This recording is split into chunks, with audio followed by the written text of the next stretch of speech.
देखो इस वीडियो में मैं डिस्कस करूंगा कि कैसे नंबर सीरीज आपको मास्टर करनी है और अटेम्प्ट करने का तरीका क्या होना चाहिए मॉक में और एग्जाम में। ठीक है, देखो सबसे पहले तो ये वीडियो मैंने डाला था नंबर सीरीज का, और ये कमाल का वीडियो, बिल्कुल यूनिक कंटेंट, आपको कहीं और नहीं मिलेगा। ठीक है, 30 पैटर्न होते हैं भैया नंबर सीरीज के, बार बार यही 30 पैटर्न रिपीट हो रहे होते हैं। मैंने आपको पीडीएफ भी दे दी, वीडियो भी दे दिया। अभी भी अगर आप स्ट्रगल कर रहे हो नंबर सीरीज में, डेली बेसिस पे भाई इतना कर लो, 30 पैटर्न है, डेली 5 सॉल्व कर लो, क्या दिक्कत है? डेली 5 पैटर्न बार बार देख लो, पीडीएफ तो मैंने दे ही दी है।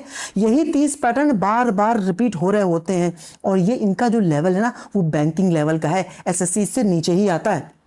मैं मिसिंग नंबर सीरीज की बात कर रहा हूं। ठीक है, तो बार बार इन्हीं पैटर्न्स को देखते रहना। मैंने आपको पीडीएफ भी दे दी थी, देखो। ठीक है, अब मैं बात करता हूं कि आपको अटेम्प्ट करने का तरीका क्या होना चाहिए। मान लो आप सारे पैटर्न देख भी लेते हो, तो वो यही 30 पैटर्न यही बार बार रिपीट होते हैं। ठीक है, अब आपके पास मान लो नॉलेज है, आपने सारे पैटर्न देख भी लिए, तो अटेम्प्ट करने का तरीका अगर गड़बड़ करते हो तो फिर नंबर वहां पे लूज हो जाएंगे। देखो मैं क्या बता रहा हूं भाई, जब आपने जैसे इनकाउंटर करी नंबर सीरीज, जैसे आप मॉक लगा रहे हो या एक्चुअल एग्जाम में बैठे हो, नंबर सीरीज इनकाउंटर करी, 5 से 10 सेकंड तक आपको पैटर्न देखने की कोशिश करनी है कि इसमें क्या लग रहा है। सिर्फ और सिर्फ मैक्सिमम 10 सेकंड्स बस। जैसे ही नहीं आया 10 सेकंड में, आपने तुरंत स्किप किया, बाकी पेपर में चले गए। मैं खासकर रीजनिंग की बात कर रहा हूं, आपने स्किप किया, आगे चले गए। ठीक है, जैसे आप सेकंड राउंड में आओगे, आपका देखोगे वो चीज स्किप कर गई। हो सकता है मान लो अगर 3 क्वेश्चन आपको एक राउंड में, पहले राउंड में आपको 3 क्वेश्चन दिखाई दिए नंबर सीरीज के, उसमें से हो सकता है 1-2 क्लिक कर जाए। ठीक है, अगर एक भी क्लिक नहीं करता, लेकिन आपको सेकंड राउंड फिर लेना है, समझ गए? 10 सेकंड से ज्यादा देने ही नहीं है, वरना नंबर सीरीज ऐसी है ना कि आपको अब पूरी रीजनिंग का फिर गड़बड़ कर सकता है। आप समझ रहे हो मैं क्या कह रहा हूँ? आपको तुरंत स्किप कर देना, देखो स्किप कर दो।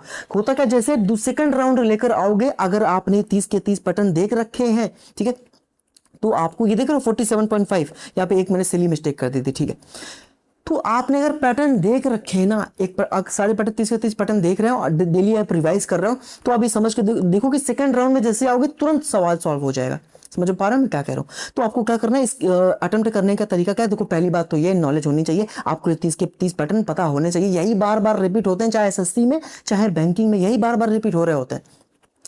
अब आपको क्या करना है, बस जब मॉक अटेम्प्ट कर रहे हो यहां से अभ्यास करना शुरू करना है। आपको 10 सेकंड मैक्सिमम देने हैं नंबर सीरीज क्वेश्चन को। नहीं आया, स्किप कर दिया, सेकंड राउंड में उसको किया। अब जब सेकंड राउंड में करोगे, यही 30 पैटर्न लगेंगे, इन्हीं 30 पैटर्न को बार बार रिपीट करते रहता है। थोड़ा बहुत यहाँ वहां ट्वीक कर सकता है, लेकिन यही चीज लगेगी बार बार। ठीक है, तो आपको अटेम्प्ट करने का तरीका क्या है, आपको तुरंत स्किप कर देना है, देखते ही सेकंड राउंड में करना है। सेकंड राउंड में आपसे हो जाएगा, अगर आपको ये 30 पैटर्न आपने कर रखे हैं तो। ठीक है, बाकी ये जो वीडियो है अगर आपने नहीं देखा तो मैं कमेंट सेक्शन में इसको पिन कर दे रहा हूं। बाकी इसकी पीडीएफ में फिर से डाल दे रहा हूं, ताकि मैं आपको रिमाइंड करा सकूं भैया कि डेली बेसिस पे एटलीस्ट 5 पैटर्न आप जरूर देख लें, क्योंकि डेली बेसिस पे तो मिलती ही है नंबर सीरीज मॉक में।